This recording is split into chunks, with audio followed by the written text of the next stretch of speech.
स्थिति यही है कि एलपीजी गैस ना मिलना बहुत बड़ी समस्या हो गई है। स्थिति अभी चिंताजनक है, लेकिन हमारे डोमेस्टिक एलपीजी कंज्यूमर्स को एलपीजी की सप्लाई की जा रही है।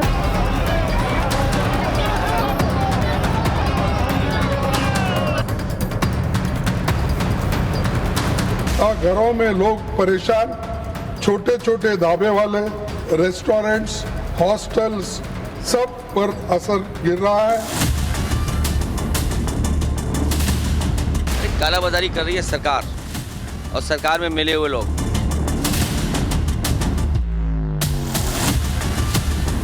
यह विपत्ति काल में भी देश में राजनीति करने से पीछे नहीं हटता।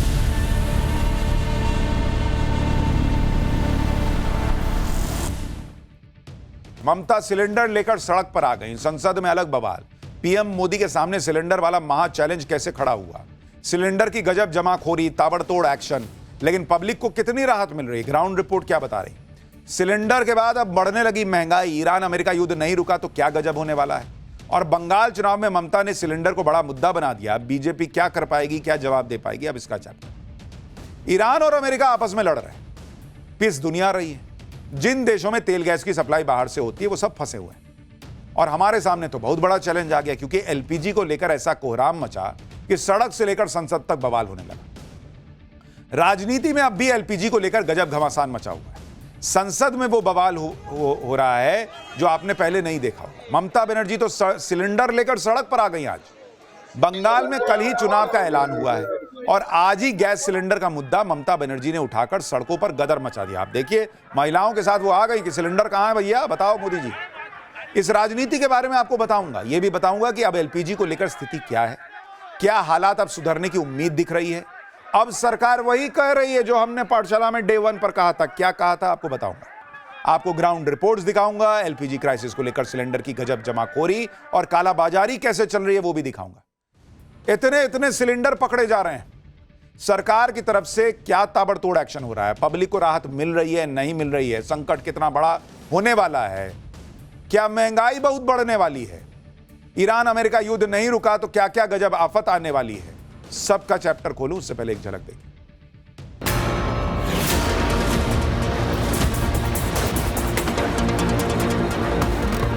वो स्थिति यही है कि एलपीजी गैस ना मिलना बहुत बड़ी समस्या हो गई है। स्थिति अभी चिंताजनक है, लेकिन हमारे डोमेस्टिक एलपीजी कंज्यूमर्स को एलपीजी की सप्लाई की जा रही है।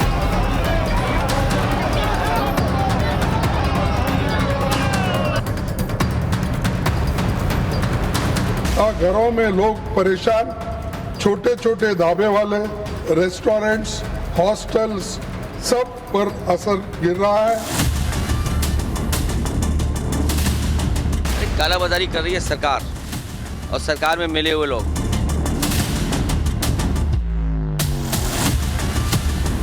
यह विपत्ति काल में भी देश में राजनीति करने से पीछे नहीं हटता।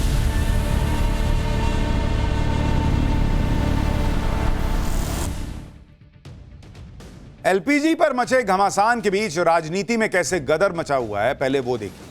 आज भी एलपीजी के मुद्दे पर कांग्रेस और इंडी वालों ने संसद भवन के बाहर, संसद के अंदर, सड़क पर इस मुद्दे को उठाया। संसद के बाहर मकर द्वार पर विपक्ष के सांसदों ने सिलेंडर के कटआउट लेकर प्रदर्शन किया। वहीं यूथ कांग्रेस के कार्यकर्ताओं ने रैली निकालकर संसद के घेराव की कोशिश की। बवाल बढ़ने पर पुलिस ने यूथ कांग्रेस के कार्यकर्ताओं को हिरासत में ले लिया। संसद के अंदर कांग्रेस अध्यक्ष मल्लिकार्जुन खड़गे ने एलपीजी संकट का मुद्दा उठाया। एक बार मल्लिकार्जुन खड़गे को सुनिए, फिर आपको बताता हूं कि अब सरकार इस पर क्या कह रही है। घरों में लोग परेशान, छोटे छोटे ढाबे वाले, रेस्टोरेंट्स, हॉस्टल्स, सब पर असर गिर रहा है। कम्युनिटी किचन्स से लेकर सभी रसोई तक बंद है। पर ही एमईसीएम भी और दूसरे कमर्शियल यूजर्स को भी एलपीजी सिलेंडर्स में मिलने की भारी दिक्कत हुई है। ये चिंता की बात है कि कई एस्टैब्लिशमेंट ने अपने ऑपरेशन सीमित बंद कर दिए हैं। लेकिन एलपीजी पर बवाल और हंगामे के लिए सरकार ने कांग्रेस और विपक्ष पर पलटवार कर दिया। सरकार कह रही है कि कांग्रेस और विपक्ष ऐसे वक्त में पॉलिटिक्स करने से बाज नहीं आ रहा, जब वैश्विक संकट का समय। एक बार सुनिए जेपी नड्डा क्या कह रहे हैं। मुझे दुख है कि हमारे यहाँ विपक्ष, विशेष करके इंडियन नेशनल कांग्रेस, यह विपत्ति काल में भी देश में राजनीति करने से पीछे नहीं हटता। यह विपत्ति कोई भारत के कारण नहीं आई है, इसमें भारत का कोई योगदान नहीं है, लेकिन जो अंतर्राष्ट्रीय स्थिति हुई है, उस अंतर्राष्ट्रीय स्थिति में आज हम सब लोग जानते हैं कि ये क्राइसिस आया है। कांग्रेस और उसके सहयोगी लगातार एलपीजी के मामले में सरकार को घेर रहे हैं। एलपीजी सिलेंडर्स की कालाबाजारी के आरोपों पर अखिलेश यादव ने कहा कि सरकार और उनसे जुड़े लोग खुद ही कालाबाजारी कर रहे हैं। इसके साथ अखिलेश यादव ने अपनी पार्टी के कार्यकर्ताओं से एलपीजी सिलेंडर के लगी लाइनों की तस्वीरें शेयर करने की भी अपील की। एलपीजी को लेकर हम पाठशाला में यह बात पहले दिन से कह रहे हैं कि स्थितियां सामान्य नहीं हैं। वॉर की वजह से जो सप्लाई रुकी है, उसका इंपैक्ट जमीन पर दिख रहा है। आज पेट्रोलियम मंत्रालय ने भी इस बात को आखिरकार माना कि क्रूड ऑयल का पर्याप्त स्टॉक देश में है, लेकिन एलपीजी सप्लाई को लेकर अब भी थोड़ी चिंता बनी हुई। हालांकि इसके बावजूद देश भर में एलपीजी डिस्ट्रीब्यूशन शिप की तरफ से गैस सप्लाई के ड्राई आउट की कोई रिपोर्ट नहीं आई है। घरों और हॉस्पिटल्स में एलपीजी सप्लाई बिना किसी रुकावट के होती रहे, यह सुनिश्चित करना प्राथमिकता है।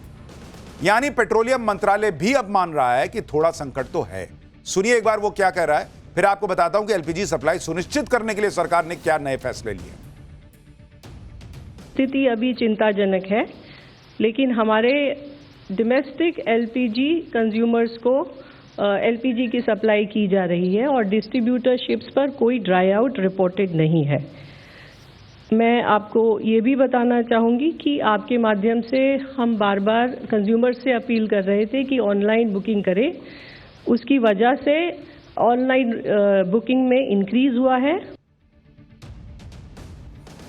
स्थिति अभी चिंताजनक है। आज जाकर इन्होंने माना कि स्थिति चिंताजनक है। जो हमने आपको डे 1 पाठशाला में आंकड़ों के साथ बताया था कि जब इतना एलपीजी, इतना क्रूड ऑयल बाहर से आता है और वो पूरा रास्ता ठप पड़ गया, रुक गया, तो कैसे स्थिति सामान्य हो सकती थी बॉस। और हमने कहा था, प्लेन में भी जाते हैं ना, पायलट बोलता है मौसम खराब है, कुर्सी की पेटी बांध लीजिए, छुपाता नहीं है। वैसे ही बोलना था कि भाई ये संकट है, आपसे थोड़ा सहयोग चाहिए। पेट्रोलियम मंत्री तो बोल के निकल लिए कि ना कोई दिक्कत नहीं, कोई दिक्कत नहीं, सब चकाचक है। पब्लिक जो सड़क पर है, जो लाइन में लगी है, जिसका खाना नहीं बन रहा है, उसको समझ में नहीं आ रहा है। वो हरदीप पुरी की बात सुन के घर में खाना अपना पेट भर लेगी। आज आप मान रहे हो ना कि भाई स्थिति चिंताजनक है, और आप सिर्फ डोमेस्टिक की बात कर रहे हो। जो कमर्शियल हैं, जिनका रोजी रोटी उससे चलता है, मान लीजिए कोई रेस्टोरेंट नहीं चल रहा, वहां काम करने वाले लोग, उसकी डिलीवरी पहुंचाने वाले लोग, उनकी जिंदगी प्रभावित नहीं हो रही है। एलपीजी की जिस तरह से डिमांड बढ़ी है, उसमें सरकार अब कोशिश यह कर रही है कि एलपीजी की सप्लाई से डिमांड का लोड कम किया जाए। इसलिए पेट्रोलियम मंत्रालय कह रहा है कि लोग पैनिक बुकिंग ना करें, डिजिटल बुकिंग प्लेटफॉर्म्स का इस्तेमाल करें और एलपीजी डिस्ट्रीब्यूटर्स के यहां जाकर गैर जरूरी लाइन ना लगाएं।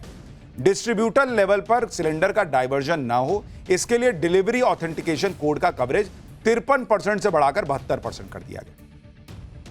एलपीजी की जमाखोरी न हो, इसके लिए गैस बुकिंग के लिए ई-केवाईसी अनिवार्य कर दिया गया है, जिससे सिलेंडर का डाइवर्जन, जमाखोरी, कालाबाजारी न हो पाए। एलपीजी सप्लाई पर लोड कम करने के लिए लोगों से यह भी कहा गया है कि अगर मुमकिन है तो एलपीजी से पीएनजी पर शिफ्ट हो जाए। इसके अलावा जिनके पास पीएनजी की सप्लाई है, यानी पाइपलाइन से गैस आती है, उनसे कहा गया है कि अपना एलपीजी कनेक्शन सरेंडर कर दीजिए, सिलेंडर भरा नहीं जाएगा।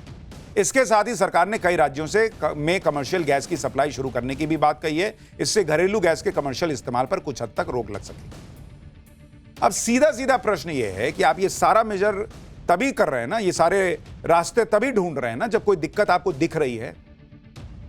और पब्लिक से कहना कि पैनिक बाइंग, आपको कैसे पता कि लाइन में जितने लोग खड़े हैं सब पैनिक बाइंग कर रहे हैं? मैंने आपको पहले भी कहा कि इस घर में करोड़ों ऐसे लोग हैं जिनके पास 2 सिलेंडर नहीं है बॉस। अगर उसका एक खत्म हो गया है तो वो पैनिक बाइंग है क्या? एक आधा हो गया होगा तो निकाल के आधा लेके नया तो नहीं ले लेगा आधा देके। पब्लिक को ऐसा मत कहिए कि उसको लाइन में लगने में मजा आ रहा है कि चलते हैं वहीं पे रील देखते रहेंगे, गप अप करेंगे, आ जाएंगे। बहुत सारे लोगों की जेन्युइन जेन्युइन समस्या है बॉस, और हम लोग खुद ऐसे लोगों से मिल रहे हैं, अपने आसपास मिल रहे हैं जो कह रहे हैं कि नहीं मिला बॉस, बाहर से खा रहे हैं या दिक्कत आ रही है खाने में। सरकार के कितने नेता जो हैं वो सड़क पर हैं लोगों के साथ, बताइए जरा। नहीं होना चाहिए उनको? यही पब्लिक आपको चुन के वहां भेजी है ना, तो इनके बीच जाइए, इनमें से पूछिए किसको ज्यादा जरूरत है, कैसे मदद कर सकते हैं। सब ट्विटर पे डाल रहे हैं सब ठीक है, सब ठीक है। एलपीजी सिलेंडर की डिमांड वॉर के पहले कितनी थी और वॉर के बाद अचानक कितनी बढ़ गई, आपको यह भी एक बार समझा देता हूं ताकि आपको स्थिति समझ में आए कि हो क्या रहा है।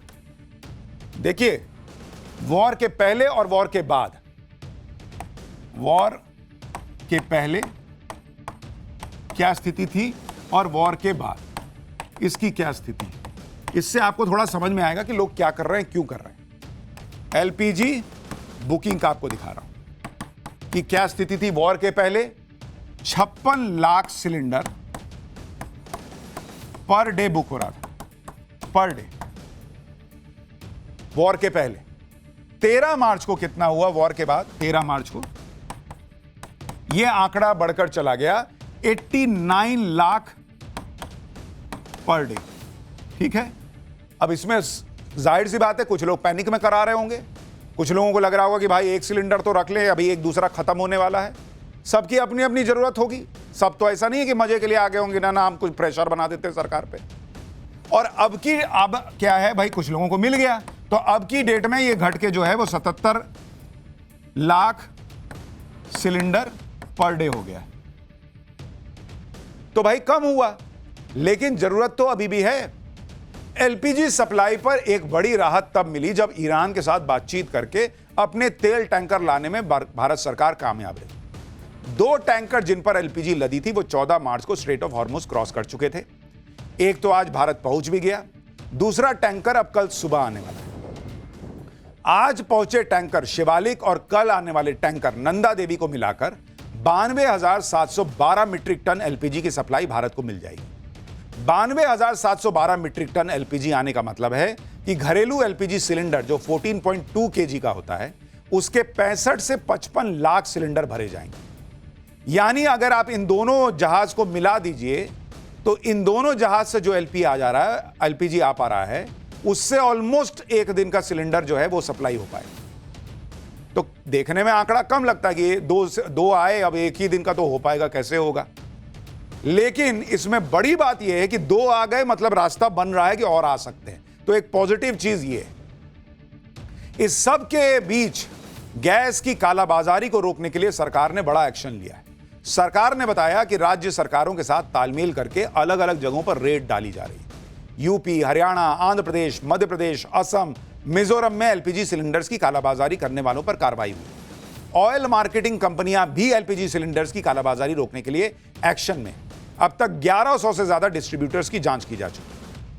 लेकिन अफसोस यह है कि यह करना पड़ रहा है। आप सोचिए इस देश में कैसे लोग हैं जो आपदा में अवसर ऐसी चीजों में निकाल रहे हैं कि जमाखोरी कर रहे हैं। दिल्ली में भी एलपीजी सिलेंडर की कालाबाजारी रोकने के लिए ताबड़तोड़ एक्शन हो रहे हैं। आज दिल्ली के मुंडका इलाके में दिल्ली पुलिस की क्राइम ब्रांच ने छापा मारा और एलपीजी की कालाबाजारी के बड़े रैकेट का पर्दाफाश किया। पुलिस ने एक गोदाम से 600 से ज्यादा एलपीजी सिलेंडर जब्त किए, 600 प्लस। देख रहे हैं, भरा हुआ था वहां। कैसे लोग हैं बॉस ये लोग। छापेमारी की जानकारी मिलते ही गोदाम का मालिक भाग गया। गोदाम में सिर्फ इंडेन ही नहीं बल्कि दूसरी गैस कंपनियों के भी भरे हुए सिलेंडर मिले। देख रहे हैं, सबका सील पैक है। इसी तरह दिल्ली के शकरपुर इलाके में भी पुलिस ने छापेमारी के बाद एलपीजी सिलेंडर की कालाबाजारी के आरोप में एक शख्स को गिरफ्तार किया। यूपी में भी एलपीजी गैस की कालाबाजारी पर नकेल कसने के लिए योगी सरकार एक्शन ले रही है। आज भी यूपी के हमीरपुर में एलपीजी सिलेंडर की कालाबाजारी को लेकर छापेमारी हुई। गैस सिलेंडर्स की कालाबाजारी के आरोप में बीएसपी नेता समेत 5 लोगों पर केस दर्ज हुआ है। अब तक यूपी में करीब 1500 जगहों पर रेड पड़ी है।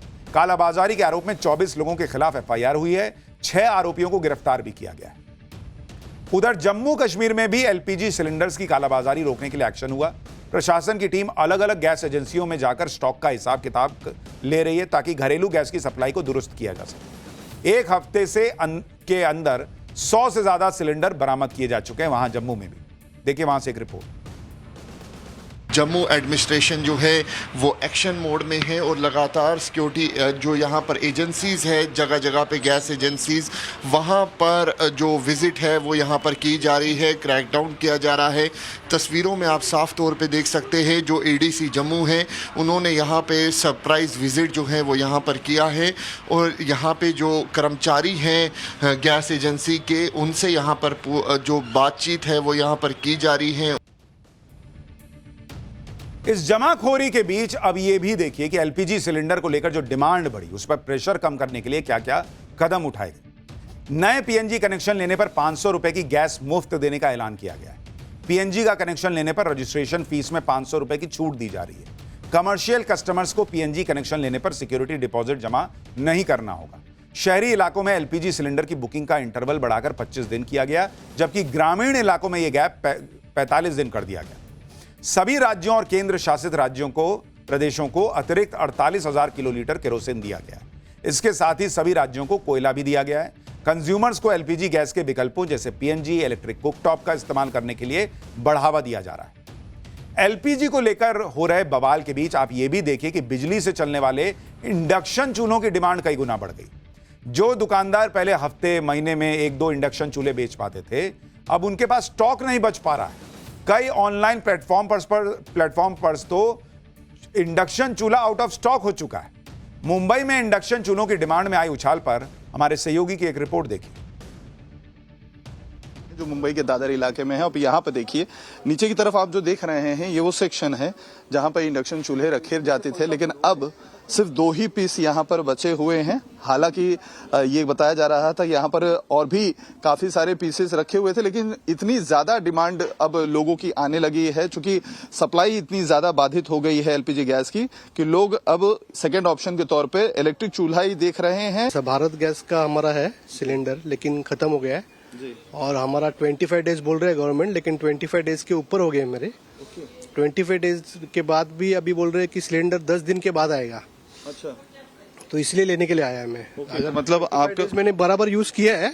25 डेज के बाद भी अगर वो बोल रहे 10 दिन और लगेगा तो फिर इसके अलावा कोई दूसरा ऑप्शन नहीं है ना जी। यानी लोग भी अपने अपने हिसाब से तैयारी कर रहे हैं, लेकिन सवाल एक ये भी है कि बीजेपी के कई नेता सिर्फ नरेंद्र मोदी के भरोसे बैठे रहते हैं कि मोदी है ही, हम कुछ भी करेंगे, हम जीतेंगे। पब्लिक का मोदी पे तो भरोसा है ही। आप क्यों नहीं उतर के जाते? सांसद हैं, विधायक हैं, आप सड़क पर जो लाइनें लगी हैं उसमें क्यों नहीं जाके लोगों की मदद करते? कई लोग लिख रहे हैं कि हमारा बुकिंग नहीं हो पा रहा ऑनलाइन। उनके पास जाइए ना बॉस, उनसे पूछिए क्या दिक्कत आ रही है, भाई मेरे को बता। दिन भर घूमिए, लोगों के बीच जाइए, उनकी मदद कीजिए। कोई दिक्कत है? इसी बात के लिए ना नेता बने हैं। भारत तो किसी तरह पब्लिक को युद्ध के असर से बचाए हुए भी है बॉस। पड़ोसी पाकिस्तान देख लीजिए, यहां रमजान के महीने में गैस और पेट्रोल की कमी से अलग हाहाकार मचा है। पाकिस्तान में यह हाल है कि 2 महीने के लिए सरकारी वाहनों को 50% तेल कम कर दिया गया। सरकारी दफ्तरों में नया सामान खरीदने पर रोक है। रसोई गैस की कमी से वेडिंग फंक्शन में मेहमानों की लिमिट्स 200 कर दी है इन लोगों ने। शादियों में 1 डिश रूल लागू कर दिया गया है पाकिस्तान में कि शादी में लोगों को बुला रहे हो, एक कोई डिश खिला दो। ये हाल है पाकिस्तान का बॉस। शादी कर लो, चलो कर लो, करना है तो, लेकिन एक कोई खाना खिला देना बस। भाई बिरयानी एक ही टोप बना दे रहे होंगे कि चिकन बिरयानी खाओ भाई साहब, निकलो। पाकिस्तान में गाड़ियों की स्पीड लिमिट कम कर दी गई है कि गाड़ी धीरे धीरे चलेगी तो ज्यादा माइलेज देगी तो पेट्रोल बचेगा। पाकिस्तान में पब्लिक कह रही है कि अगर दोबारा मौका मिले तो वो भारत में रहना पसंद करेंगे। काश उनके पूर्वज भारत में रुक गए होते तो ज्यादा अच्छा होता। यानी पाकिस्तान में हाय तौबा मची। वो भारत की तरफ देख रहे हैं कि देखो यार, भारत में अभी भी पेट्रोल की कीमत नहीं बढ़ी। भारत में शादियों में कोई बैन नहीं लगा है कि एक डिश बना के खिला देना और निपटा देना बारातियों को। भारत में एलपीजी की दिक्कत है। बार बार हम पाठशाला में वो मुद्दा इसलिए उठा रहे हैं क्योंकि जमीन पर पब्लिक को परेशानी हो रही है बॉस। अपने देश के लोगों को परेशानी हो रही है। नहीं बताइएगा कैसे ठीक होगा मामला। लेकिन फिर भी अगर आप दुनिया भर से कंपेयर कीजिएगा तो भारत अभी भी बहुत बेहतर स्थिति में। हाँ, उसको बेस्ट करना है, किसी को कमी नहीं होने देनी है, इसके लिए लगे रहना है।